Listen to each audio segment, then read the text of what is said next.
Robin, welcome to Business Uncomplicated. How you doing today? I'm doing good. How are you? We're doing well. We're excited to have you. We have a lot to talk about today. Okay, But let's before do we it. jump into it, why don't you give the listeners a little bit of background about yourself and who Robin is? So, me in the nutshell, I would say that I am a serial entrepreneur, but when I say the word entrepreneur, put it in the context of it's something that I had to do versus something voluntarily. I am the type of person who is curious, and that leads me to investigate or evaluate, analyze, whatever word you want to use, complex problems and try to come up with solutions. That is what I do both professionally and personally. Literally, there is no time that I am not trying to solve a problem. I see something and it irks me to the point where I unpack it and I over unpack it. And a lot of times what happens is if I can't find a already existing solution or something of that nature, that is how I create another business venture. And that is why I say I'm a serial entrepreneur. So you go down that rabbit hole deep. I do. I do. It is literally, I don't know if, I think it's just in my DNA, just to always question everything and always look for an alternative to everything. I think in general, just in a nutshell, I think we as a people, we overcomplicate things. And what I do with organizations, professional wise, is I help them take away that complexity and simplify and reinvent, reevaluate, and different things of that nature. I'm the one that's in the room that's paying attention to everything and everyone. And I'm the one that's behind the scenes telling you, well, this is where you went wrong. Right. So so before we jump into the trust tax, because we're going to talk a lot about trust tax today, why do you think people overcomplicate things? What do you think the reason is behind that? The root cause of it is just in generally, psychologically, I think people in general, they stick with whatever was best resolved first. So whatever that first approach was, we tend to stick with it, even if it's not to our betterment or to our benefit, or even if we find that it needs to evolve or change, we're not willing to change. We're not willing to do something different if this is the way it works or look like it worked or has previously worked. And we kind of stay there. I think it's about being comfortable. And at some point, comfortable slides into complacency. And where does fear place on that spectrum, you think?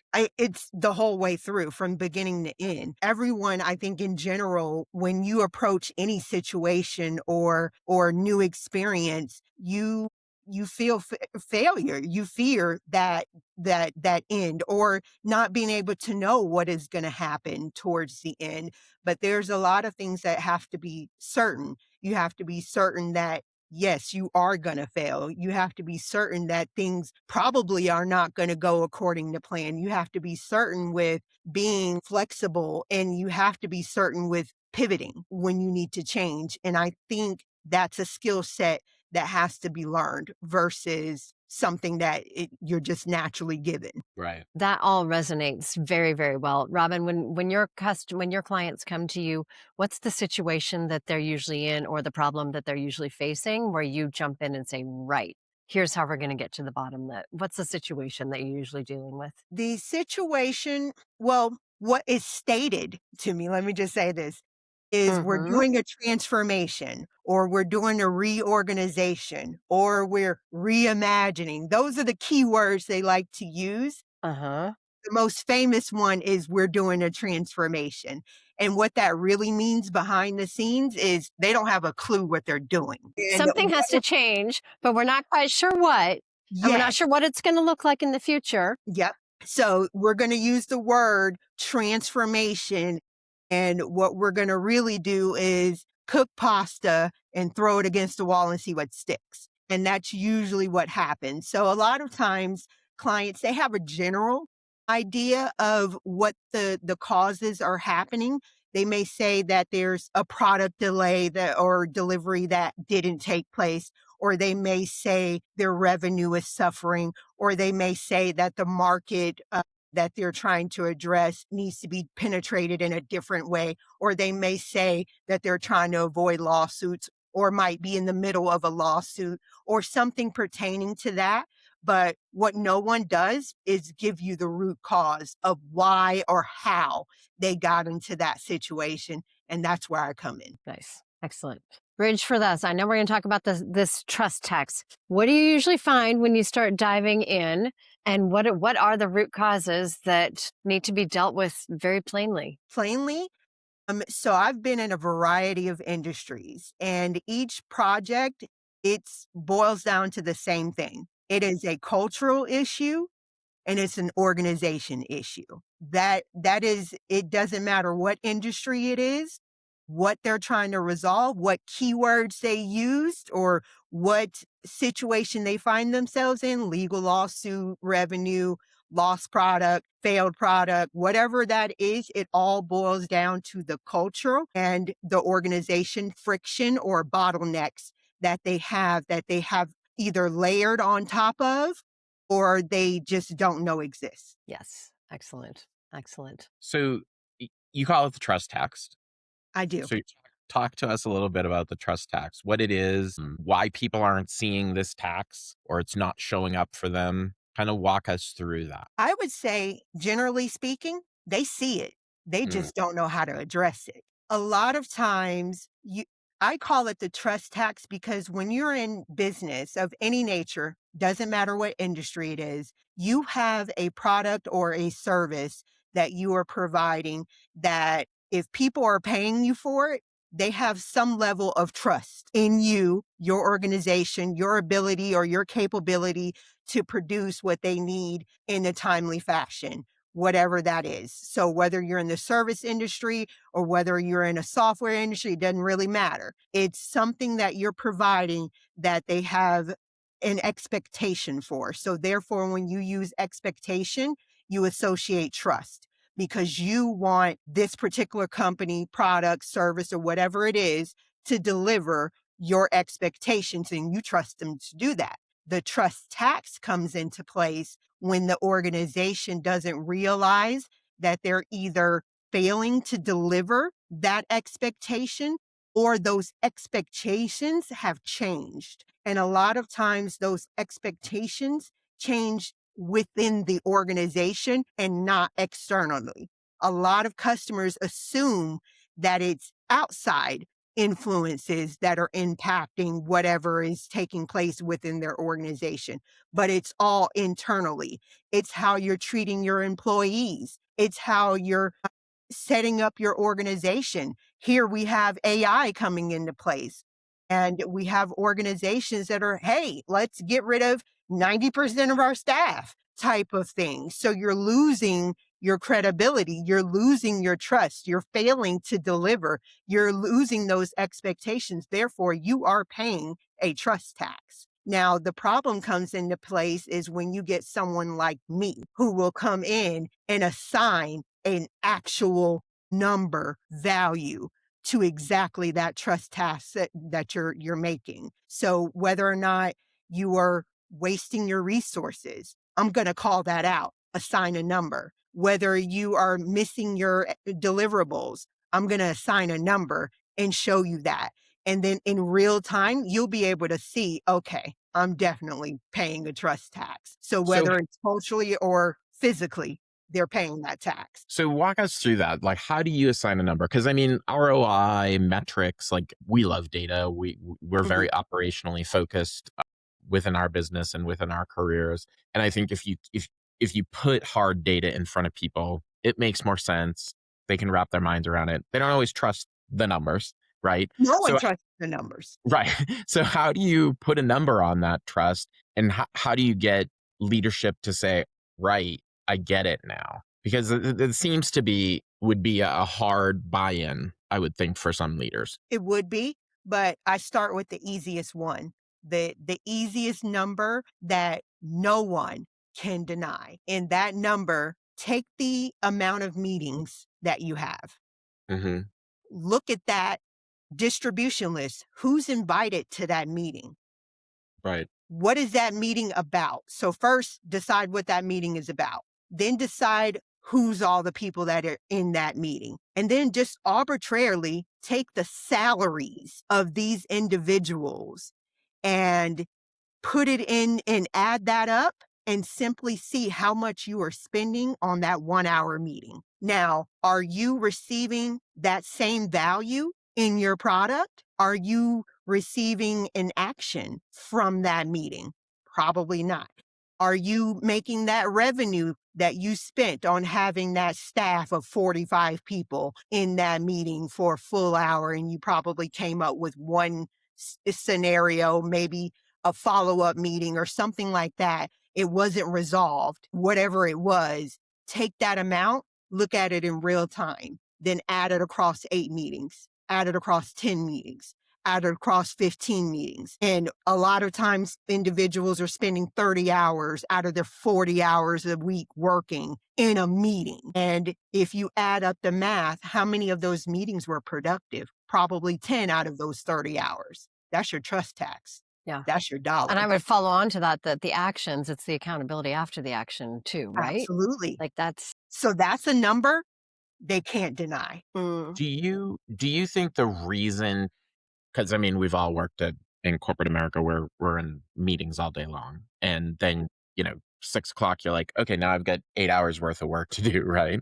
Do you think the meetings are the influx of meetings are a result of lack of consistent knowledge across the organization? Is it just of one party not really executing against the vision of another party? Because we all have sat in those meetings that we all say the meme is, it could have been an email. Or you try to do it async and people are like, I just don't understand what you're saying. Let's just jump on a meeting, right? Like use whatever scenarios. Have you kind of seen a pattern about why these meetings exist and how to avoid them? Yes. So that is where I say that it's completely a cultural issue right there, because a lot of those meetings are taking place simply because individual contributors or lower level doesn't understand what top level is looking for. So there's a transparency concern there. There's a communication concern. There's an alignment concern, and or there was a mission or value or something that occurred to make that a change that just never got communicated all the way down. And then you have organizations that are heavy layered. And what I mean by heavy layer is they have more middle management than they do actually workers. So then there's the dripping of information. This person has this piece of information. This one has this one. This one has this one. This one has this one. But no one is really talking to the executors, the ones who actually needs to get it done. And they're also not communicating with where the company is trying to go, what the big picture is, what is the value. Because I can have a conversation or had several conversations with individual contributors and they can't tell you one thing that is the mission of the company. And that's the problem. If they don't know what they're building or solutioning or creating, what are we selling? What are we doing? What are we doing with our time right now? And when you're looking at that and attaching it to arbitrary numbers or whatever they may be, you are finding out, okay, I am wasting time, resources, all of these things. And it all boils down to the culture of the company. Your company is set up literally for failure. Makes sense to me. I mean, we've all worked for those companies or worked for those leaders. And so, I mean, strategy is one of those words that I think is overused and misunderstood. Definitely. And so for most companies, here's the 2026 roadmap. And it's a bunch of pretty pictures, a bunch of pretty objectives that they say, here's our vision. But that vision never trickles down to your point to actual projects. And the frustration I have found over the years is it's not so much the new projects you want to do, it's you're never matching that against the existing either projects or reality of what you've created from all the other strategies from the years before. So it's the technical debt, it's the process debt, it's the human debt that never actually is addressed. It's always the new pretty picture, rah, rah, rah. It's company kickoff. Let's all get excited to make more money, right? We're going to make more revenue this year. Okay. But you're adding all these things to all this other debt.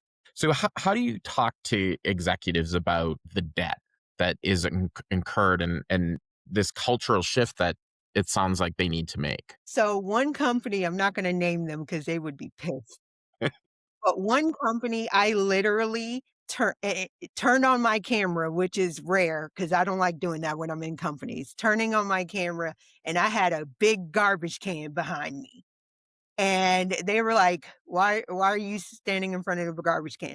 Because that is what you literally need to do. Take your backlog and throw it all in the garbage. You need to start over. If you are going to innovate or be a company of the future, I think every year-end activity should be getting rid of objectives, projects, whatever these things are that occurred in that particular year that are no longer of value for the next year. So if that is not the vision that is going forward, get rid of it. You need to delete it from your backlog if you're holding it in your backlog. If you have paperwork or recordings and meetings and all of these different things, these hundreds and thousands of PowerPoint decks, dump it all, literally, and start over.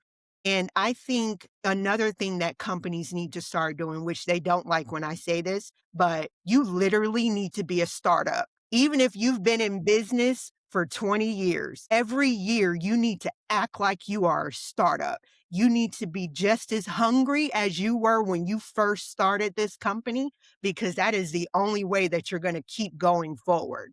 Because whatever worked for you 20 years ago when you started the business doesn't work in this new venture. So you need to always think like a startup because your competitors are doing exactly that. Yeah, I love that idea. Talk to us about in the culture, what are the hallmarks of the companies that are working like a startup, that are, keeping things fresh, keeping that alignment from top to bottom? What are the hallmarks you think of those superstar companies? The hallmarks are that the employees like being there. Every company likes to do these pulse surveys or perception surveys or whatever they want to call it to find out how their employees feel. And for the most part, they don't get the real answers because you can walk up to random people and ask them if they're inspired by their work or if they love to be there or do they plan on being there in 6 months, a year or whatever. I mean, provided if the job market wasn't in the toilet. But, if it were still working and all of those things, you will find out very quickly they don't want to be there. They're not inspired. They haven't learned anything in the last 3 years. They haven't felt like they were providing value. They haven't felt like they were included in decisions. They haven't been involved in the process of growing this business as you would if you were in a startup environment. And that is what is wrong with corporations now. Your employees are not innovating. What they're doing is putting Band-Aids on volcanoes. That is what they do all day, every day, is put a Band-Aid on a volcano and then nothing gets resolved. And then companies can't figure out, well, why are we losing talent? Why are we not creating products faster? Why is the market not receiving our new ideas? We're over here hitting feature after feature after feature that nobody uses. Here's why, because one, you're not listening to your employees, and two, you're not really listening to your customers either. You're literally looking at a spreadsheet and saying, okay, we need this dollar amount for our stockholders, our shareholders, or so forth. But no one really sits there and think about what's the process? How do we get there? And how do we get there? And people are still hungry to go further and further and further. There are companies out there that literally do this, and that's in their DNA. And that's why they're still successful. And those are the ones that you don't hear about on the news with the thousands of layoffs and different things of that nature, because they are still operating in that time frame that they're thinking we are hungry. We want our employees hungry. We want them excited. We want them involved. We're not making a single business decision without our employees. So you're a very direct person, which I appreciate. Yep. How do how do companies accept it? I mean, I assume you talk to your clients very directly too. I mean, I would assume that's part of your charm. Like, how do companies accept this messaging when you talk about this stuff and you talk about the trust tax and you talk about, I don't want to call it failure, but misalignment of leadership to employees, to customers, to your outcomes? Like, what is it So I have a skill positive? set. Okay. You can tell us the secret sauce? Yeah. So the skill set is adjust your delivery for whoever the audience is. Gotcha. So when I am talking to individual contributors or developers or whoever they are, product people, whoever they are, I'm talking in a language that matters to them. I'm using words that they understand, that they care about. The average developer or product manager, they don't care about what an ROI is, what the profit and loss statement. That doesn't mean anything to them. Like, what does that matter? What does that do for me? So I think that's where I'm different. I'm talking a language that they understand, and then I'm translating what their feedback is to the other person in a language they understand. And that's pretty much how I'm able to do what I'm able to do because it's the same delivery, but it is customized literally for my audience. Yeah, that makes a lot of sense. Through what is there an operating model or is there a set of rules that you typically recommend for your organizations that you're working with to get past these cultural barriers that are really causing them to just stagnate and not deal with the root causes? I wouldn't say an operating system because each organization kind of needs to create their own. But what I suggest to every organization is literally unpack, literally take those feedbacks or those surveys or whatever it is that you're doing and really read them. Really pay attention to what's being said in them. And then more importantly, figure out what's not being said in those. Kind of like, I don't know if you guys remember that show Undercover Boss. Yes. I think every CEO, C-suite person, they need to do that for real. Again, they need to go into their companies and really figure out what is going on because you cannot be in the suite closed off to what is happening unless you remember what it's like to be a worker, unless you remember what it's like to be a customer, unless you remember what it's like to do these different things. And I think as you move forward, you have to be able to just have empathy. That's the first thing that you should do. And then the next thing is create an opportunity where failing is okay.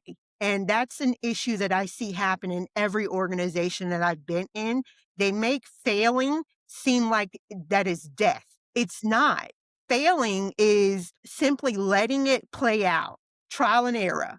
Take those lessons learned and literally adapt your strategy, change the plan. Don't be afraid to do something different. A lot of companies are quick to change the org chart every 3 months, but they don't change their strategy or their approach or what they're doing. So just as you're very agile enough to change your org charts and move your managers all over the place, do the same thing with your employees. If you have your employees that have been doing the same thing for 5 years, use them for something else. I'm pretty sure they want to learn something else. They want to add value in something else.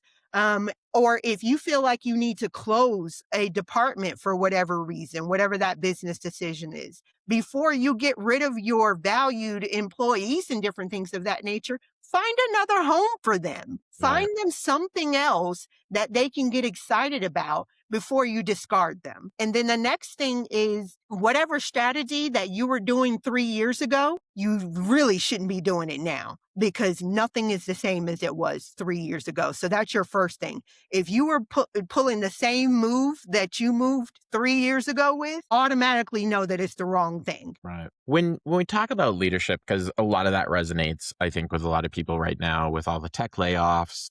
I personally was part of the Salesforce tech layoff in 2023, and it scratched my head. There were people who had been at the company 24 years who were let go. And these were people who, knew the CEO personally because they were founding the company at that point, and they literally sent an email like, you have no home for me here. I've spent 24 years at your company and I know your customers. I know your products. I know how this works. There's no home for me after 24 years. And so I do think it's a interesting topic for companies to think about. And do you think that lays at the feet of HR, or do you think it lays at the feet of every executive or the CEO? Who should really be championing that framework? Everybody. And I mean everyone from the CEO to whoever you have cleaning your office. Everybody has a role to play in that because I feel that as a whole, there is an opportunity because if you had so kind of like a problem, every problem automatically you should know that there's a solution for it. Same thing within the organization. If you were able to establish an opportunity for them 24 years ago, then I can guarantee you there's an opportunity for them now. You just simply need to reevaluate and switch the strategy because nothing has changed about your customer other than the fact that your customer wants more and they want more faster. And you can't do that when you're getting rid of the people that know the product and the customer best. It just doesn't make sense for you to start over.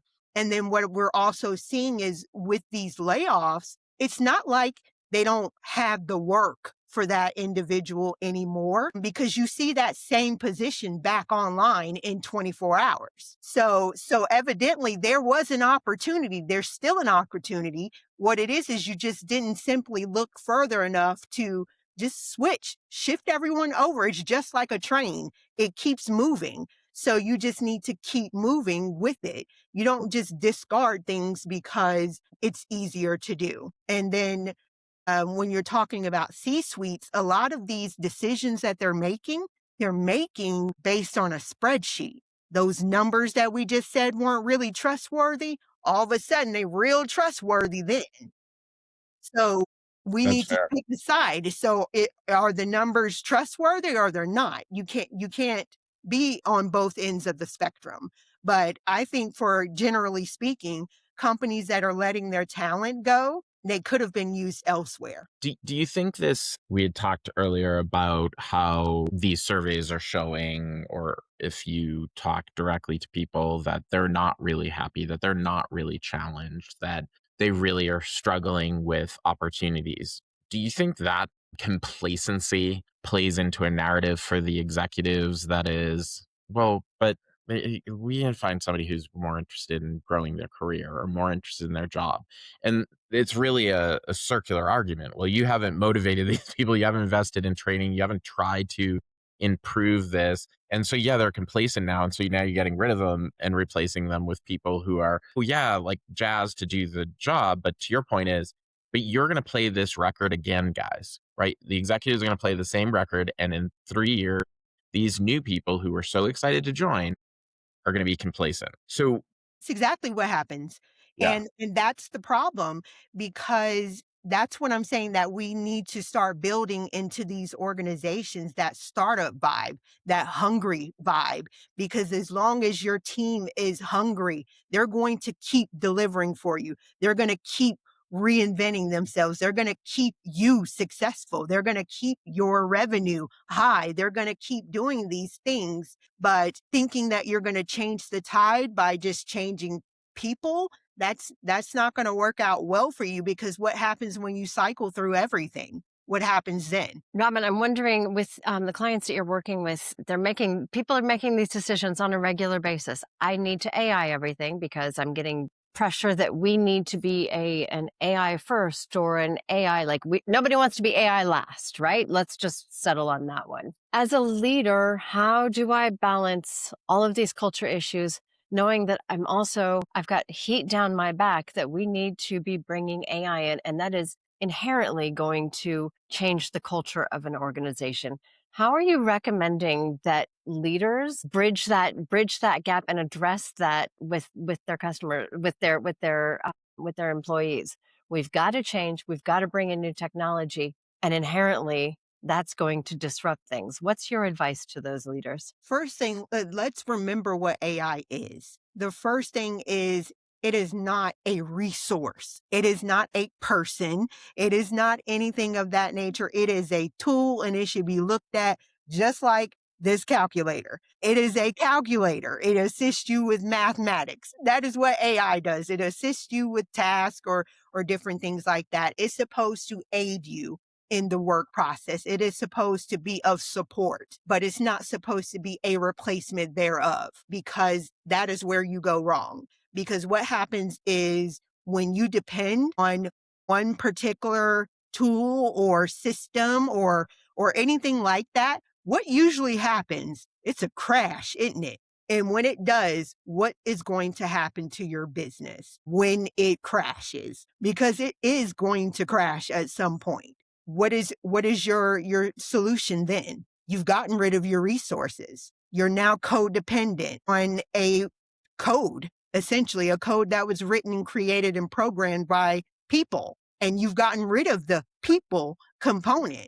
And it's going to take the people component to fix that when that solution or that technology fails. And I think organizations need to realize that they need to have a healthy balance of both. You cannot substitute and think that one is going to replace the other. Just like we realize you can't have a organization that doesn't have technology and different things of that nature. If that were the case, that would have been a business 30 years ago, when prior to computers and prior to all of those things, when we still have file cabinets and all of those things. And now you can't go anywhere without a computer, because we realize that was what was happening. And that's the same thing that's happening with AI. But no one, when computers came out, decided, hey, we don't need people anymore. We've got a computer. Yeah, we just had a couple of people on the podcast earlier this week talking about they're a new book called Workforce Intelligence, and it's the humanity test and how you weave in the human and AI together, right? How does this become a symbiotic relationship versus as you talked about earlier, is, hey, I'm going to put AI in and fire a whole bunch of people, right? Where's the humanity in all this? What's your kind of take on how people see these tools really as a replacement for human talent when it really isn't, as we're stating here? Like, how do you talk to people about that? So that's the thing that's interesting. Some of the clients that I deal with, they are afraid of AI. They think it's the devil. They don't want anything to do with it. We don't need it. No, we're good. But they realize, okay, well, we're going to be outpaced in a minute. We're going to be outmarketed. We're going to lose revenue. We're going to lose customers. We're going to lose a lot of things. So we're going to have to bring it in. But let's see if we can tie a bow around it and kind of control it to the point that it's restrictive, control it to the point where we can put so many guardrails and different things into place. And that's when I'm saying that we tend to overcomplicate things, because we want to maintain some semblance of control over it. But when you are dealing with anything that is not fully well trained or well played out or well tested, battle tested, whatever you want to use in that scenario, you're going to have that component where it just doesn't work. And with AI, you just have to realize that, yes, it's still, I mean, in some cases, AI was being experimented with 10 years ago. And technically, it's still being experimented now.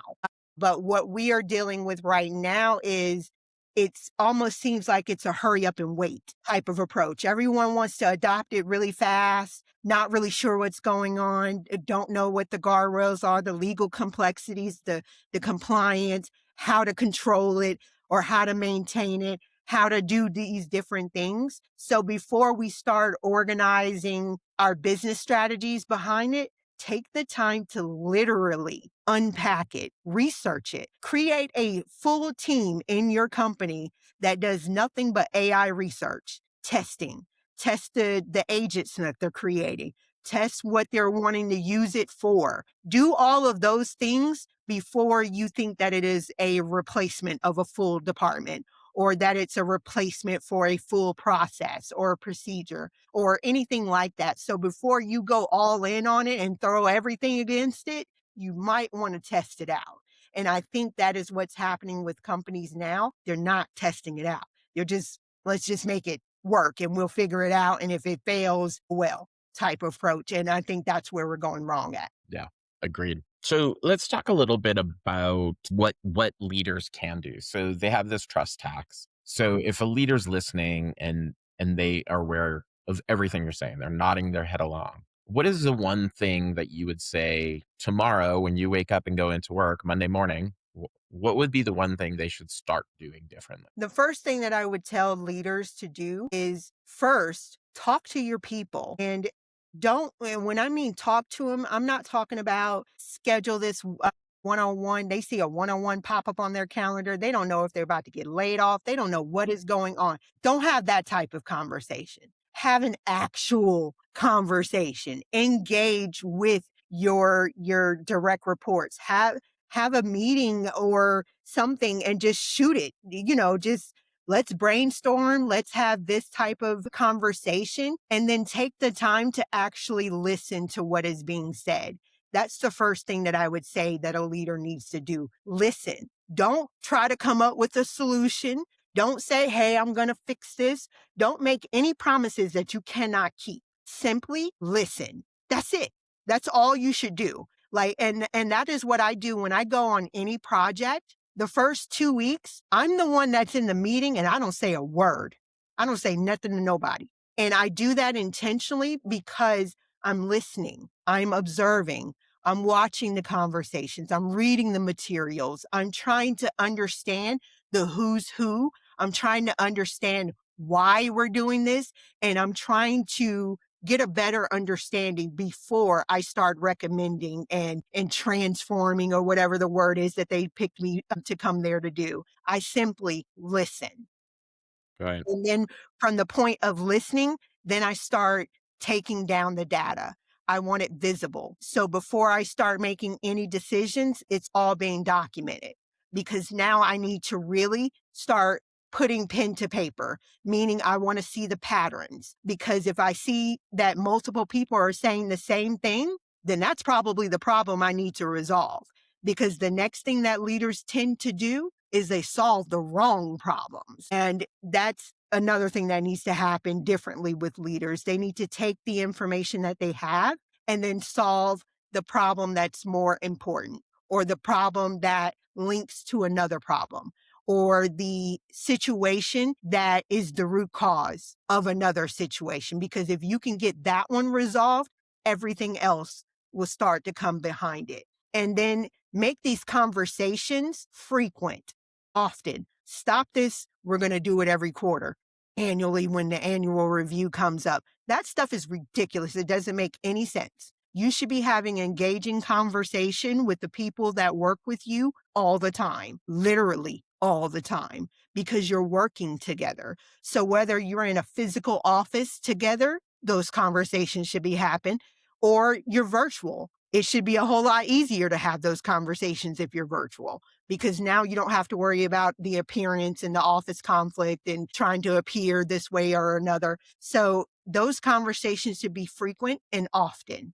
And when you're having these conversations, if you are a middle manager, you need to make sure upper level hears this information. So before they have the next board meeting or whatever it is that they're doing to come up with another strategy, They need to know exactly what's really going on, and not that the report that you pieced together and made it sound all rosy and tried to paint that picture. They need to know the real stuff, because if they knew what the real stuff was, some of those decisions that they make, they wouldn't be making them. Yeah.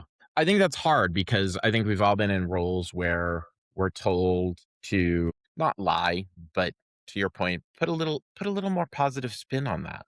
This isn't all bad. No, some of it's not all bad, but we don't get to the all good if we don't deal with some of the bad, Yeah. right? Definitely. And so how do you coach maybe middle managers? Because I think they're probably in the most kind of rock and a hard place, is because they're hearing this feedback potentially if they're doing their job right. And to your point, communicating.